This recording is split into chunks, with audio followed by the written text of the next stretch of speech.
Welcome to my channel, The Learning Point.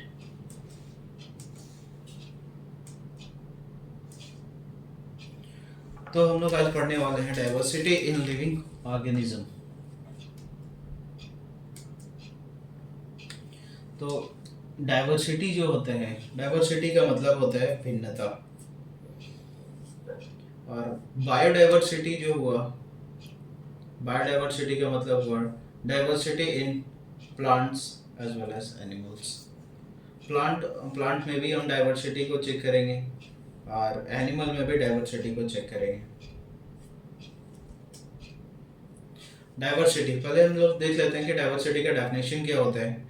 Each organism in this world is unique in itself and this uniqueness of the individual form the basis of diversity. हर एक जो organism होता है वो अपने आप में unique होता है, अपने कैरेक्टर्स के कारण, अपने साइज के कारण, अपने शेप के कारण वो यूनिक होता है काफ़ी दूसरे ऑर्गेनिज्म से, और हम लोग इसी को डाइवर्सिटी बोलते हैं। ये बेसिस होता है जिससे वो एक ऑर्गेनिज्म दूसरे से काफ़ी अलग होता है। अभी बात आता है टेक्सोनॉमी। सुन के तो काफ़ी लग रहा होगा कि बहुत ज़्यादा डिफिकल्ट वर्ड है, लेकिन वैसा कुछ नहीं होता है। Taxonomy is a biological science which deals with the identification, nomenclature and the classification of organism. Taxonomy का मतलब हुआ वो एक बायोलॉजिकल साइंस है जो डील करता है आइडेंटिफिकेशन, मतलब एक ऑर्गेनिज्म को हम कैसे आइडेंटिफाई करेंगे कि वो कौन सा ऑर्गेनिज्म है। दूसरा नोमेनक्लेचर, आइडेंटिफाई करने के बाद मेरा एक टर्म आता है जिसको हमको उसको नाम देना पड़ता है, तो वो हो गया नोमेनक्लेचर। और तीसरा होता है जब नाम देने के बाद बहुत सारे ग्रुप हो जाते हैं तो उसको हमको क्लासिफाई करना पड़ता है अलग अलग ग्रुप में, जिससे कि हम उसको काफ़ी लंबे समय तक याद करके रख सकें। और इसमें आता है the main function of the taxonomist is to provide the scientific name to every living creature. Taxonomist जो होते हैं वो साइंटिस्ट होते हैं, वो साइंटिफिक स्टडी करते हैं और नेम देने का कोशिश करते हैं। बहुत सारा नया नया ऑर्गेनिज्म के बारे में हम लोग को पता चलता है।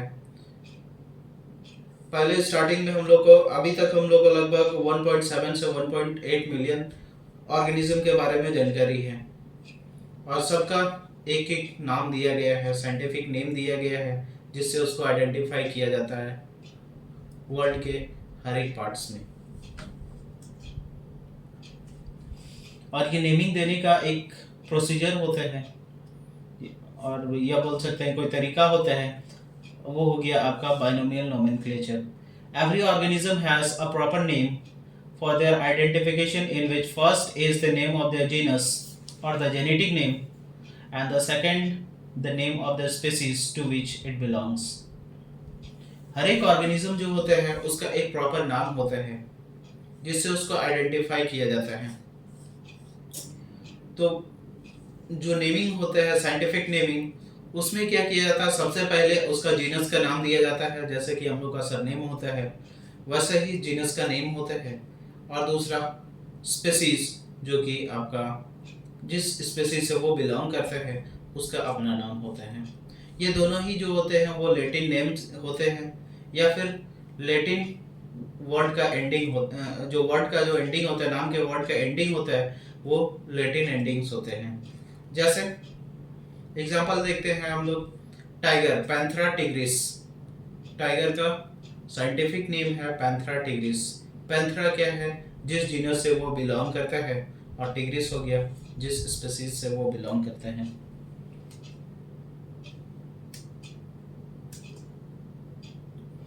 अभी जो टैक्सोनॉमी है इसके बारे में सबसे पहले बताने वाले कौन थे? लिनियस। अब नेमिंग तो हो गया, नेमिंग के बारे में हम लोग जान गए कैसे हमको नाम देना है किसी लिविंग ऑर्गेनिज्म का, साइंटिफिक नाम कैसे देना है। उसके बाद जब मेरा नेमिंग होने के बाद एक टर्म आता है classification. The method of arranging the organism into groups on the basis of similarity and differences is called classification. वो मेथड जिससे कि हम लिविंग ऑर्गेनिज्म का कुछ ग्रुप्स बनाते हैं उसके सिमिलरिटीज और उसके डिफरेंसेस के बेसिस पे, और उसको हम लोग बोलते हैं क्लासिफिकेशन। अभी क्लासिफिकेशन तो हो गया, उसके बाद हम लोग को जानना पड़ेगा कि अब क्लासिफिकेशन किए तो हम किए क्यों। ठीक है, तो classification of the living organism has the following advantages. Living organism का हम लोग लिविंग ऑर्गेनिज्म को क्लासिफाई करते हैं, उसका कुछ एडवांटेजेस हैं। जैसे classification makes the study of wide variety of organism easy. Classification क्या करते हैं, हम लोग का बहुत सारा ऑर्गेनिज्म जो होते हैं उसका स्टडी करना हम लोग के लिए काफ़ी आसान बना देता है।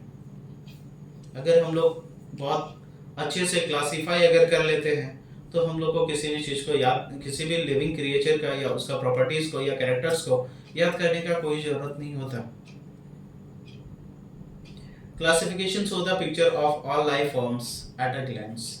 क्लासिफिकेशन क्या करते हैं, अगर हम लोग किसी भी लिविंग ऑर्गेनिज्म को क्लासीफाई कर देते हैं, बहुत सारे लिविंग ऑर्गेनिज्म हैं जिसको अगर हम क्लासीफाई कर देते हैं तो हम लोग उसको एक बार अगर देख लेते हैं तो उससे हमको पता चल जाता है कि लिविंग ऑर्गेनिज्म का क्या क्या कैरेक्टर्स हैं। 4 पैर वाले हैं, 2 पैर वाले हैं, विंग्स वाले होते हैं, पानी में रहने वाले हैं या लैंड में रहने वाले हैं। ये सब हम देख के ही क्लासीफाई कर देंगे और उसके बारे में हमको पूरा उसका कैरेक्टर्स एक बार देखने से ही पता चल जाएगा। Classification is essential to understand the interrelationship among the different group of organism. अगर हम लोग ऑर्गेनिज्म को क्लासीफाई कर देते हैं तो हम उसको उसका दूसरा ऑर्गेनिज्म के साथ क्या लिंक्ड है या क्या इंटर रिलेशनशिप्स है उसको हम पता कर सकते हैं। जैसा कि हम लोग फूड वेब या फूड चेन वगैरह में देखते हैं।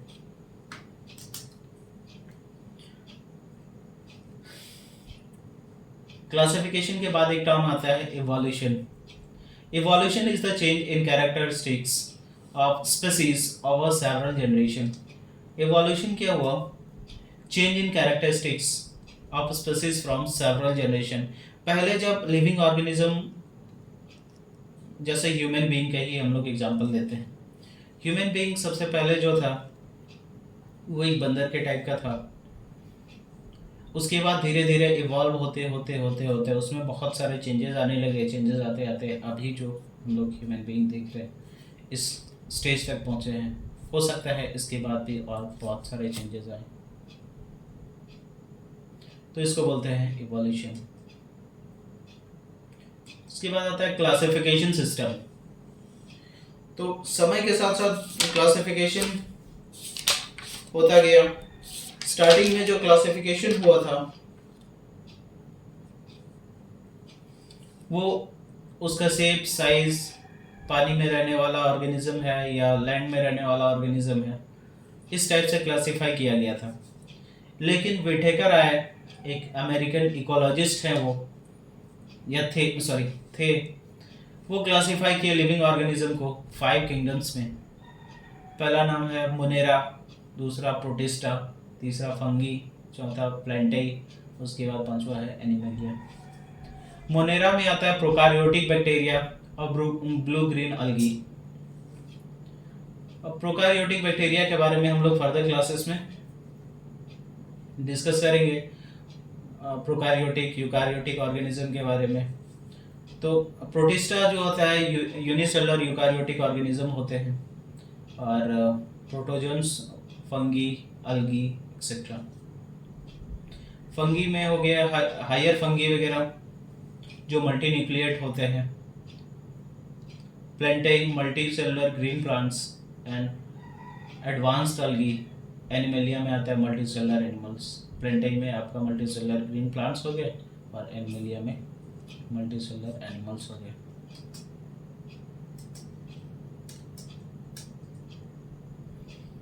उसके बाद आता है हायरार्की ऑफ कैटेगरीज और groups. The main M of the taxonomist is to study the main aim of the taxonomic study is to assign organism an appropriate place within the systematic framework of classification, and this framework is called taxonomic hierarchy.